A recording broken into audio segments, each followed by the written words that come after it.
Right now, our team from BorderReport.com has nearly completed their 10-day tour of the U.S.-Mexico border. Tonight, they're south of Laredo. 20 years ago, the border community of El Cenizo made national headlines for declaring they were changing the official language of the city to Spanish. But as Anna Warnicki found out, there's one reason English is making a comeback today. On Sunday morning in El Cenizo, the streets are quiet, with the exception of a few cars who are just passing through. That's because most of the town is here.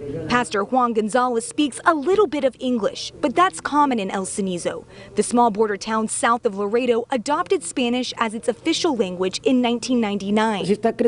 The community is growing and speaking English. But now, 15 years later, the town is trying to shift back to English. Pastor Gonzalez says most of the congregation understands English, but he chooses to do the service in Spanish so everyone who comes to church can participate. Hubo una confusión. He says it's a misunderstanding that the town doesn't want to speak English. It's simply generational. Most of the community migrated from Mexico, but now as they get older, the kids are picking up English. It's good that they talk both English and Spanish. Martin Gallegos says he wants his twin boys to be bilingual. It's better because for the jobs and everything, you know, that you have to talk in English. Gallegos and his sons had the park to themselves. He says quiet is normal. Many of the residents have left. They went back to Mexico. Gallegos and Pastor Gonzalez say they see a lot of people come across the Rio Grande from Mexico. Le damos de comer o agua, pero hasta ahí nada más. Gonzalez says he usually just gives them water and they'll keep going.